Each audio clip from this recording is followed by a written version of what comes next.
Hello and welcome to another video. This is J Herb, lover of herbs and all things nice. Basically, let food be thy medicine and medicine thy food, as Hippocrates said back in the day. And that's me, that's how I live my life. I avoid any pharmaceutical medicines. I just turn towards what God has provided through nature, the herbs, basically. And that's why I'm called J Herbs. Just a little background about me. But basically, I've discovered just the beauty of the world and how plants and herbs are just miraculous plants that produce all these phytonutrients. They're like chemical factories that create compounds that they can't even replicate in the lab. Do you know what I mean? That's how magical this world is. And basically, for every problem, there is a herb out there. That is what I truly believe. Today the video is going to be about water kefir. And it's basically how you get started. How to get started with the water kefir. There you go. That's the title. Basically, if you're lucky enough to know someone that does water kefir, just ask them for some grains. And they may just give you something like this, or something similar. Often people transport them in plastic bags. But basically, you're just looking to get yourself some grains. They'll be in water, sugary water, just to keep them alive in transport. So I'm prepared these that I'm going to be giving to my friend Araceli tomorrow, hopefully, if I see you, Araceli. But basically, these kefir grains are probiotics. Basically, you know that expensive stuff you see in the supermarkets? All those probiotics, which they claim have all these great, wonderful effects for you. Well, they do. They are pretty good, but a lot of that stuff you buy in the supermarket is pasteurized and dead anyway. So the probiotics are not even in those drinks. But basically, these greens, they are probiotics, and they're alive, and they replicate, and they just continually grow. They're like, you become like a farmer. You look after them and they just grow and they get bigger and bigger and multiply. And then if I give this to someone and they look after them, in 6 months, they'll have like 10 of these. So these things, they really do grow. They really are alive, and they really do produce very, very good probiotic, very good beneficial bacteria for your body, for your digestive tract. They go in there, they inhabit your gut, they rebalance, they encourage the growth of good, friendly bacteria so that you end up with a better balance within your gut between the good and the bad. Well, even the bad ones, they're not really bad. They are useful in certain circumstances, like even Candida. Everyone says Candida is bad, but actually you do need Candida in your gut. And from time to time, it will save your life. For example, if you do eat too much sugar and your body cannot process it in time, you would normally die, right? Too much sugar in the blood, you die. But basically, Candida, they kick in, they start eating all that sugar and grow and multiply really fast. And within a few minutes, I'd say, I'm not too sure of the science here because it's been a while since I researched it, but basically they grow exponentially and they help you like just rebalance that sugar. So there is no good and bad, really. You just have to get the balance right. So probiotics are basically microbiotic organisms. These kefir grains are a mixture of bacteria and yeast that live symbiotically together and form these grains. These grains are just simple housings that they build, a matrix, so to speak, of probably calcium and some other kind of minerals. I'm not too sure how they do it, but they basically build these kind of grains, and they live in there, and the bacteria and the yeast coexist. And when they come across sugar, they basically grow and multiply, and so the cycle carries on. If they do not receive any sugar for a period of time, they go dormant, and if they still do not receive any sugar for an extended period of time, they will die. So you do need to look after your grains. You do need to sort of nurture them, but you can go on holiday, for example. It's not like they will die on you. You know, there's ways where you can, for example, if you go on holiday, you can just put them in the fridge. They'll live happily in the fridge for like a month on sugar water. They're not going to die. They're just going to go really quiet, go dormant. And then when you bring them back, when you come back from holiday after a month, I mean, who goes on holiday for a month? I don't know many people who go on holiday for a month. Anyway, there are ways that these bacteria can just go dormant. Like, the best is to put them in the fridge. But anyway, we might tackle some of those issues later. Right now, really, all we're going to really cover is how to get started with water kefir. So, like I said, if you were lucky enough to have a friend give you something like this, then thank them from the bottom of your hearts and do your part to look after it and multiply and grow your own batch so that then one day you can pass them on to someone else. And if you had to purchase them, like I did, unfortunately, the first batch I had, my sister gave to me and I looked after them for a bit, but then I wasn't really as knowledgeable as I am now and I kind of neglected them, and I lost that batch. And then I had to go out and purchase a new batch. So this comes from years of experience. I'm not just talking like a load of crap or rubbish just made up. This is actually experience. I've been doing water kefir. I was doing milk kefir for ages, and then now I started doing water kefir. So I've been doing this for at least 3 years now. So I have a little bit of experience. I'm not the best. I'm sure there's people out there better than me, but anyway, I'll just quickly just tell you what you need, in my opinion. Now, the first thing you're going to need to get your grains going, your grains, they're gonna be like, when you receive the grains, you're gonna be taking them to your home, and then your home is different from the home where they came from, right? So, for example, these grains right now, right here, there's a certain temperature, there's a certain humidity, there's a certain rhythm, there's a certain daylight, there's a certain amount of time that I feed them that fits my schedule. So they kind of have gotten used to that kind of way of life. Now I'm going to take these and give them to my friend, and then she's going to take them home, and then her house is completely different than mine. Maybe things are slightly different kinds of yeast and bacteria in that part of London. So, you know, these grains will take at least 3 to 4 weeks before they really settle down. So for the first, I'd say, from when you receive your grains, basically the first 2 weeks are crucial. You got to look after them really well. Then give it another 2 weeks, and basically after about 4 weeks, 6 weeks, they're good. They're pretty much have transitioned, and it's like anyone, right? You move house, it's going to take you a while to get used to the new house. So that's what it's like for these little grains as well. So what you're going to need for them is to provide them a nice place to live. And one of the best things that I found is one of these jars. Okay, so the reason is simple. You want it to be glass, and it's much easier if you have one of these clip down lids with a rubber seal, because that I found is the best. Gives you the best of all worlds. One, you can clamp it down and stop sort of dust and other kinds of things falling in. Two, if the pressure builds up too much in there from them, like giving off carbon dioxide, the carbon dioxide will leak out of here and you won't have it break or explode.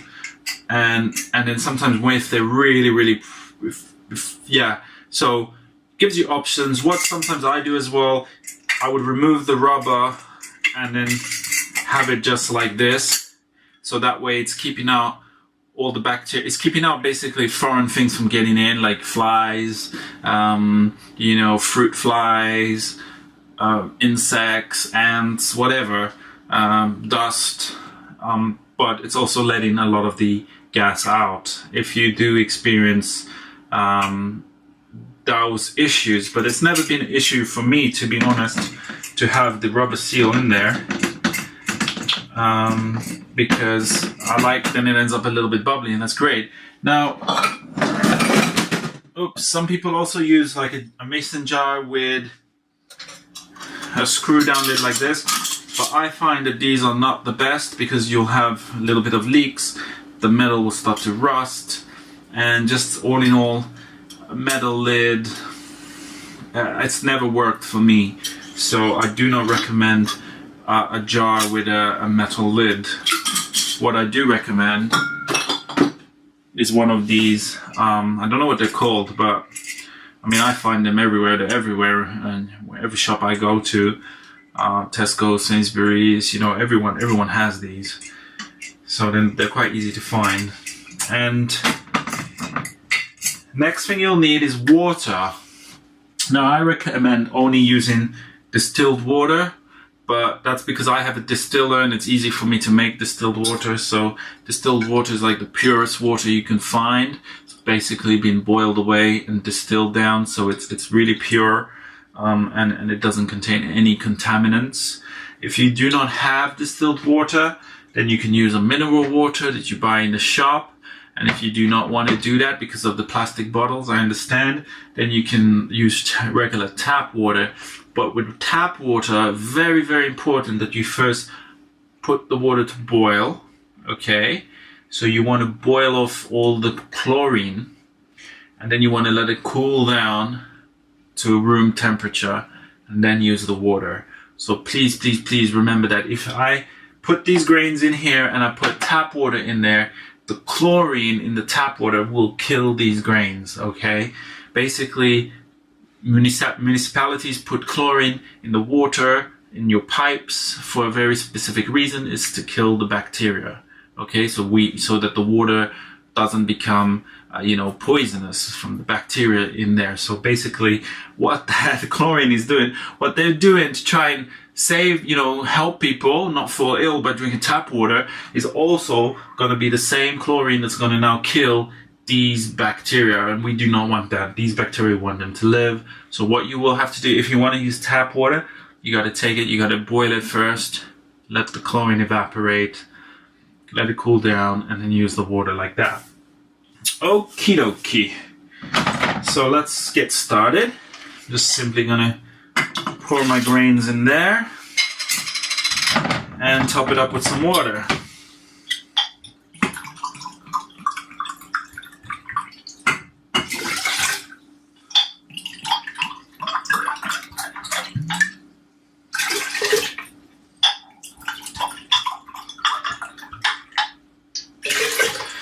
Alright, as I don't have many grains, I'm just going to use half the pot.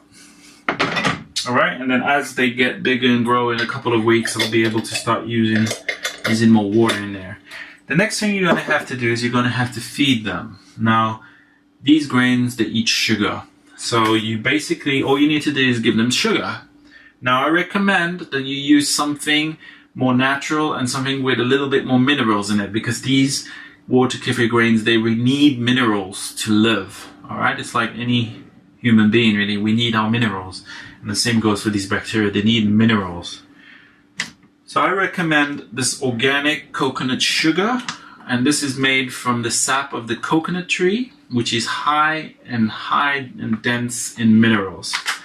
So that's what I use personally, but you can also use any kind of brown sugar because it hasn't been purified as much, or you can use some kind of molasses, which are actually natural unrefined cane sugar. So this is actually probably really, really good, as it probably has still a lot of the, all the nutrients from the sugarcane still in there. They haven't been purified away. So that's what you want to be doing. You want to be giving these bacteria a kind of sugar that is more on the natural side.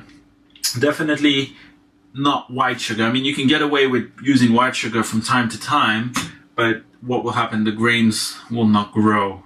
Okay, so you'll be stuck with the same amount of grains. If you want them to grow and multiply, you got to be giving them some good nutrients. Like I have in the past been playing around, I would put white sugar because it kind of tastes It's cleaner on the taste. And then from time to time I chuck in some high mineral sugar. That works as well for those of you who want to keep it light. But like again, I found that this coconut sugar has a really lovely flavor and really lovely taste. So to me, just the sugar and the kefir grains is already a brilliant and nice tasting drinks. And basically the grains love the minerals from the coconut sugar. So this I find works the best for me.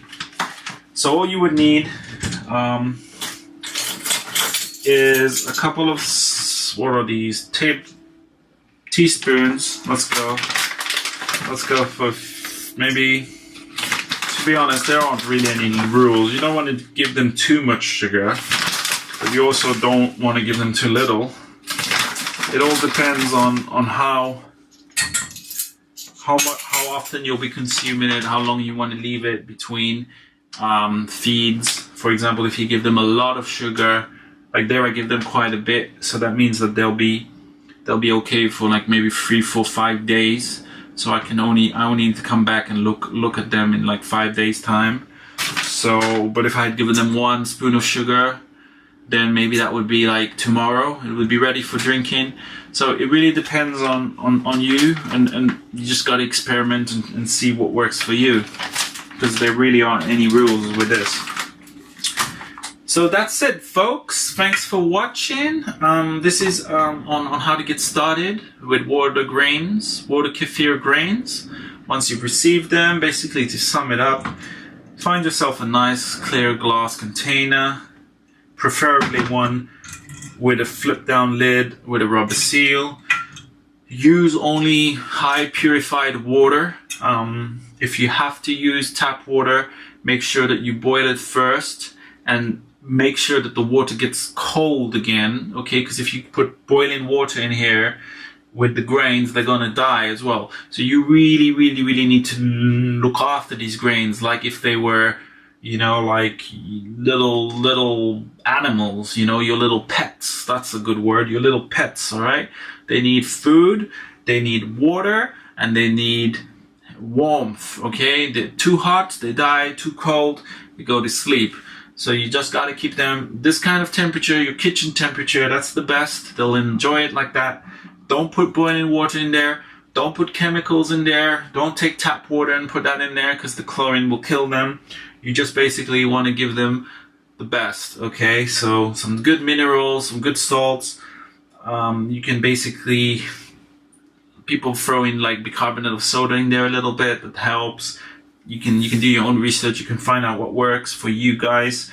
I'm going to quickly show you what else I throw in there. It's a great starter drink for those of you who are just looking to basically get quickly started.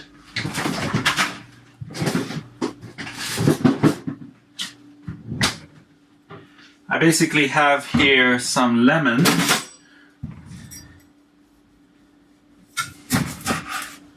So this is not an organic lemon, so I'm going to quickly peel the skin off, because I basically don't want any of those whatever pesticides, or if these, I'm not sure if these lemons have been sprayed or whatnot, but I ain't taking the risk. So I cut off the skin.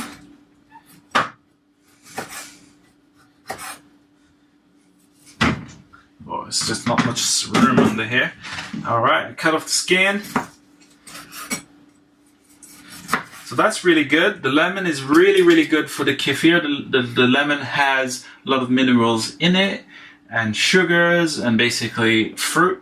Basically, it's great for water kefir. Basically, that would be like your next step, your next stage.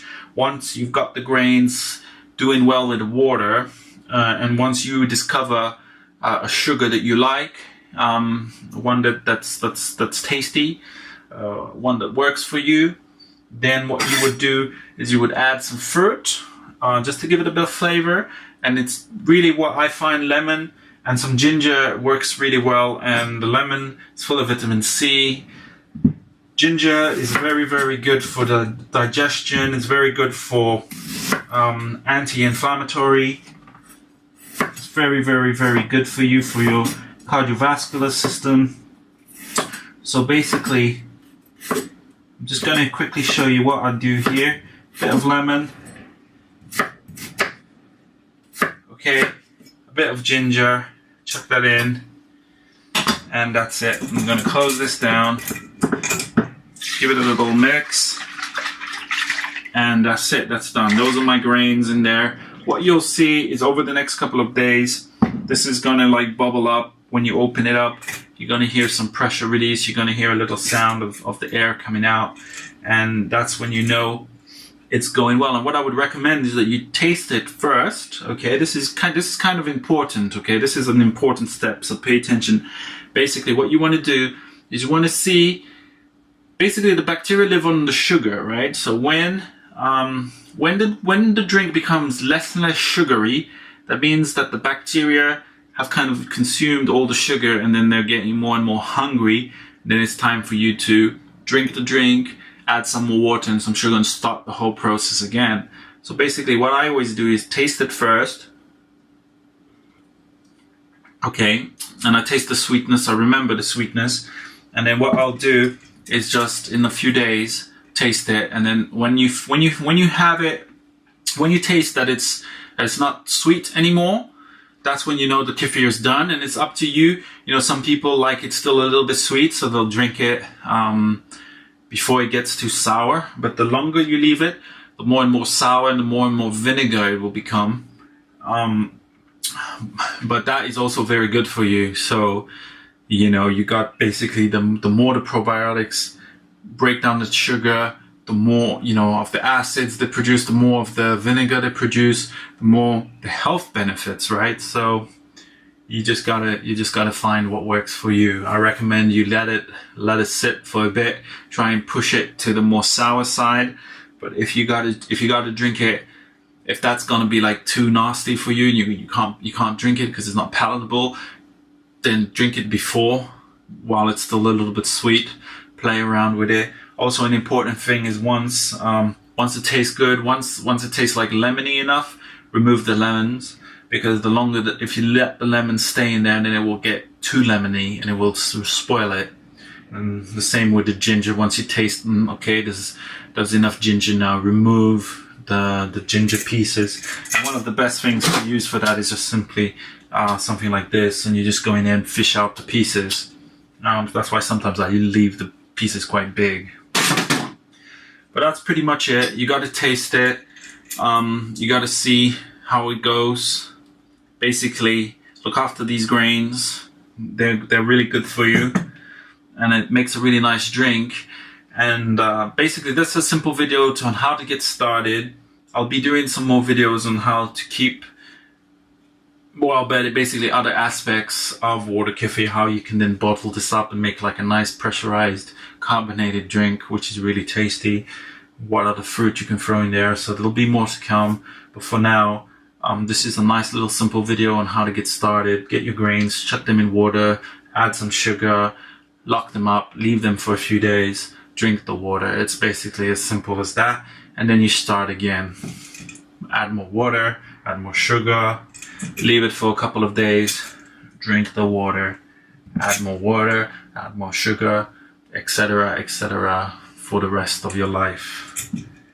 Alright guys, thanks for watching. This is J Herb. I'm glad you could join me for this video, and I hope it was useful. I hope you learned something or two about water kefir. Please subscribe to my channel, please comment, please let me know if there's anything I missed, if there's anything that I could do better. Please comment. I'll read every comment. I'll reply as much as I can. Love to hear from you guys. Thanks for watching. And happy Water Kefir! Ciao!